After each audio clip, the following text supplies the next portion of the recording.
आते उदाहरण संख्या 5 पे। देखो ये क्वेश्चन अलग टाइप का है। ये कह रहा है कि वह एपी निर्धारित कीजिए, मतलब कि एपी बनाइए, है ना, हमें एपी बनानी है जिसका तीसरा पद क्या है 5 और सातवां पद क्या है 9 है, ठीक है ना। तो देखो यहाँ पर अपन को क्या दे रखा है, तीसरा पद दे रखा है, एपी का तीसरा पद, यानी कि अपन को A3 दे रखा है। A3 बराबर क्या है 5 है, तीसरा पद क्या है 5। अब तीसरे पद का सूत्र क्या बनेगा, है ना, तो अपन ने अभी भी सूत्र पढ़ा है कि A3 के लिए क्या बनेगा सूत्र, A प्लस एन माइनस 1। तो एन का मान यहाँ पे क्या है 3, तो 3 माइनस 1 गुणा डी, तो 3 माइनस 1 हो गया A प्लस 2D, यानी कि A3 के लिए सूत्र क्या बनेगा A प्लस 2D, ये सूत्र बनेगा। तो A3 की जगह अपन क्या रखेंगे A प्लस 2D बराबर 5। इसको नाम दे दो आप समीकरण नंबर 1, ठीक है। इस तरह के क्वेश्चन को इस तरह से आपको हैंडल करना है, इसका करने का अलग मेथड है। दूसरा अपन को दे रहा है कि इसका सातवां पद क्या है 9 है, तो अपन यहाँ पे लिखेंगे A7 बराबर क्या है 9। तो सातवें पद के लिए सूत्र क्या बनेगा A प्लस 6D, ठीक है। यहाँ पे सातवां पद है तो यहाँ पे 6D आ जाएगा, A प्लस 6D। यहाँ पे 3 है तो यहाँ पे A प्लस 2D। अगर A 10 हो तो आ जाएगा A प्लस 9D। A 8 आपको निकालना है तो उसके लिए सूत्र बन जाएगा A प्लस 7D, यानी जो जितने वह पद है उसमें से एक कम करके उसको D से आपको गुणा करना है, तो आपका उसका सूत्र बन जाएगा। तो A प्लस 6D बराबर अपन को क्या दे रखा है 9, इसका अपन नाम दे देंगे समीकरण नंबर 2, ठीक है। अब आपको आगे क्या करना है कि समीकरण 2 से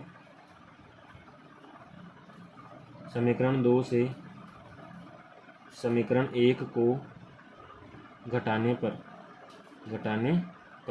अब घटाते कैसे हैं, समीकरण 2 से समीकरण 1 को अपन को घटाना है। तो यहाँ पे देखो बराबर लगा हुआ है, एक समीकरण के अंदर एक बायां पक्ष होता है, एक दायां पक्ष, बायां पक्ष, ठीक है ना, यानी जो उल्टे हाथ की तरफ होता है उसको बायां पक्ष बोलते हैं, जो सीधे हाथ की तरफ होता है उसको दायां पक्ष बोलते हैं। तो जब अपन समीकरणों को घटाते हैं तो बाएं पक्ष में से बायां पक्ष घटेगा और दाएं पक्ष में से दायां पक्ष घटेगा, ठीक है। देखो इसको किस तरह लिखना है, समीकरण 2 से घटाना है तो समीकरण 2 को अपन को पहले लिखना है। समीकरण 2 में क्या दिया हुआ अपन को कि A प्लस 6D, ये समीकरण 2 का बायां पक्ष हो गया। अब समीकरण 1 का बायां पक्ष लिखना है अपन को, और वो भी घटा के यानी माइनस करके, तो माइनस ब्रैकेट के अंदर लिखना अपन को A प्लस 2D, ये समीकरण 1 का बायां पक्ष हो गया। फिर बराबर के इधर दायां पक्ष लिखना है, सबसे पहले समीकरण 2 का जो कि है 9, फिर समीकरण 1 का दायां पक्ष क्या है 5, यानी माइनस 5, घटाना है इसलिए माइनस लगा दिया, ठीक है। अब देखो ये ब्रैकेट खोलते अपन, तो ये हो जाएगा A plus 6D, bracket minus, ये जो माइनस है ब्रैकेट के अंदर जाएगा, तो ब्रैकेट के अंदर जो प्लस वाली संख्या है ना वो माइनस बन जाती है और माइनस वाली संख्या प्लस बन जाती है, ठीक है ना। तो यहाँ पर ये A भी प्लस का है और 2D भी प्लस का, तो दोनों माइनस के बन जाएंगे।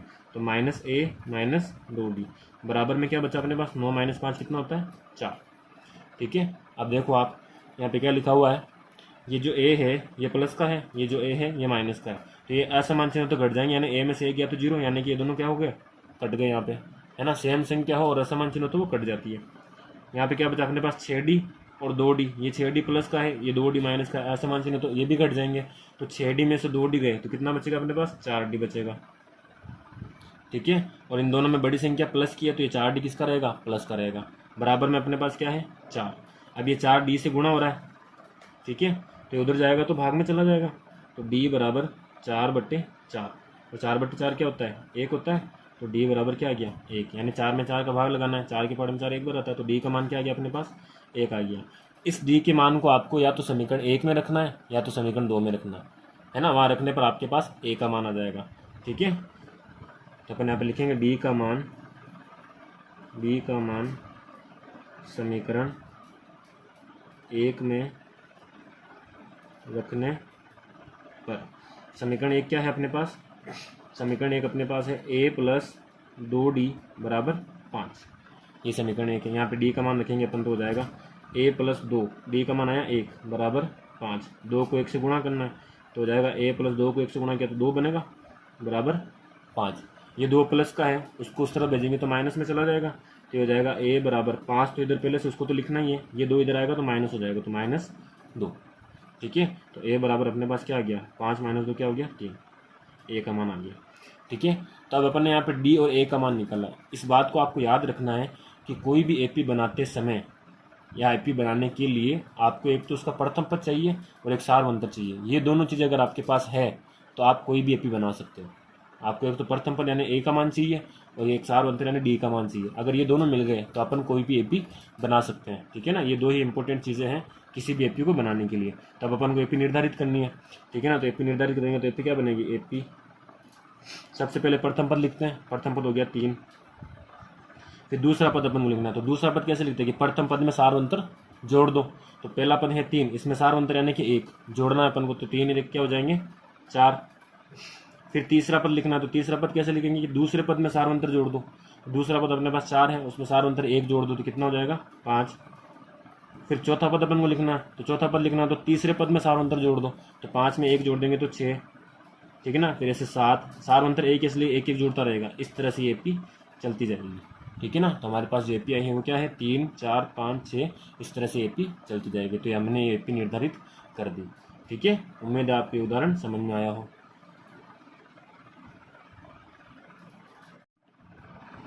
आते हैं उदाहरण संख्या 6 पे। हमें दे रखा है कि क्या संख्याओं की सूची 5 11 17 और 23, इस तरह से जो एपी बन रही है उसका कोई पद 301 है, ठीक है ना। तो देखो अपन को यहाँ पे कहा हुआ है कि ये संख्याओं की क्या है सूची है, ये कोई एपी नहीं है, ये अपन को कहा नहीं है, ठीक है ना क्वेश्चन में। तो अपन को सबसे पहले पता करना होगा कि ये जो सूची जो दे रखी है ये एपी है या नहीं, जैसा कि अपन ने प्रश्नावली 5.1 में किया है, ठीक है। तो पहले अपन पता लगाएंगे ये सूची एपी है या नहीं। तो उसके लिए क्या करेंगे अपन, यहाँ पर अपन दे रखा है पहला पद है 5, दूसरा पद है 11, तो सबसे पहले अपन D1 निकालेंगे, है ना। यहाँ पे मैं सीधा D लिखूंगा।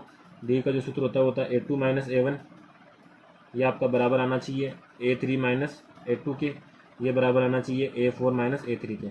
D1 D2 D3 ऐसे करते थे, अब अपन इसको डायरेक्ट करेंगे। तो देखो A2 - A1, A2 कौन है यहाँ पे 11, माइनस A1 कौन है 5, ये बराबर आना चाहिए A3 कौन है यहाँ पे 17, माइनस A2 कौन है 11, और ये बराबर होना चाहिए 23 - 17 के। तो देखो 11 - 5 कितना बचेगा 6, 17 - 11 कितना होता है 6, तो 23 - 17 ये कितना हो जाएगा 6, यानी कि डी का मान यहाँ पे 6 है, जो कि बराबर आ रहा है। क्रमागत पदों का अंतर क्या है समान है, यानी कि दी हुई सूची एपी है। तो ये तो अपना क्लियर हो गया, ठीक है ना। अब अपन को बताना है कि इस एपी का कोई पद 301 होगा क्या। तो 301 यहाँ पे दे रखा है, पद का मान दे रखा है, यानी एन का मान आपको दे रखा है, आपको एन का मान निकालना है, ठीक है। तो अपन निकालते देखो यहाँ पे ए का मान अपने पास है 5, बी का मान अपने पास है 6 जो कि अभी अपन ने निकाला है, और ए एन का मान है अपने पास 301, ठीक है। ए एन का मान क्या है 301। तो अपन सूत्र लगाएंगे यहाँ पे सीधा, ए एन बराबर ए प्लस एन माइनस 1 गुणा डी। ए एन का मान है 301 बराबर ए का मान आया 5, एन का मान अपन को ज्ञात करना तो एन ही रखेंगे, और डी का मान अपने पास है 6। ये 5 यहाँ पे प्लस का उसको इधर ले आएंगे तो हो जाएगा 301 - 5। सबसे पहला स्टेप ये की जो संख्या है ए का मान उसको इधर वाला लिया और उसमें से माइनस कर दो, बराबर में क्या बचेगा एन माइनस 1 गुणा 6। 301 में से 5 गया तो कितना बचेगा 296, 296 बचेगा, ठीक है, बराबर एन माइनस 1 गुणा 6, ठीक है। 301 में से 5 माइनस किया तो 296 बराबर एन माइनस 1 गुणा 6। अब ये जो 6 है ये यहाँ पे क्या हो रहा है गुणा हो रहा है, इधर आएगा तो भाग चला जाएगा, तो हो जाएगा 296 बटा 6 बराबर में क्या बचेगा एन माइनस 1, ठीक है। अब इसका 6 का भाग लगाओ 296 में, तो देखो अपन लगाते हैं इधर भाग रफ में, 296 में 6 का भाग लगाना अपन को, 6 का भाग लगाएंगे, 6 के भाग में 29 तो आता नहीं है क्योंकि 2 तो छोटी संख्या है ना, तो एक और संख्या मिलाएंगे तो 29 में भाग लगाएंगे, तो 6 के पहाड़ में 29 आता नहीं है ना। 6 पंजे 30 होता है वो बड़ा हो गया, 6 चौक 24 होता है, तो अपन यहाँ पे क्या लिखेंगे 24, कितने बार आया 4 बार, माइनस करेंगे कितना बचेगा 5 बचेगा, 29 में से 24 गया 5, आगे क्या लिखेंगे अपन 6 लिखेंगे, 56 बन गया ये, ठीक है ना। तो 6 के पहाड़े में 56 आता है क्या, 6 नाम 54 होता है, 6 नाम 54 होता है, 54 में माइनस करेंगे तो 2 बचेगा यहाँ पे।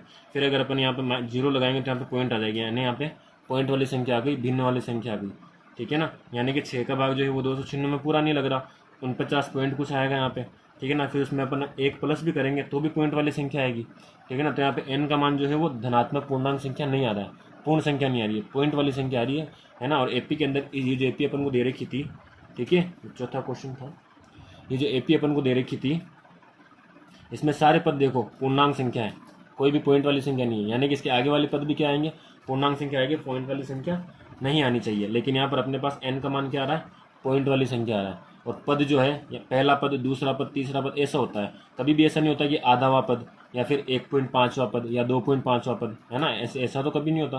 पहला पद दूसरा पद यानी पूर्ण संख्या होती है, एन का मान पद का जो क्रमांक होता है वो हमेशा पूर्ण संख्या होती है, या तो पहला पद 5वां पद 16वां पद ऐसे, है ना, 16.5वां पद या 5.6 पद ऐसा नहीं होता, 5.6वां पद ऐसा नहीं होता। तो यहाँ पर एन का मान जो है वो पॉइंट संख्या में आ रहा है, इसलिए जो 301 है इस एपी का पद नहीं हो सकता। तो अपन यहाँ पे क्या लिख देंगे, अतः एन का मान धनात्मक पूर्णांक संख्या नहीं है, अतः 301 इस एपी का कोई पद नहीं है। ठीक है, इस तरह से इस क्वेश्चन का आपको करना है। तो उम्मीद है आपको ये क्वेश्चन समझ में आएगा।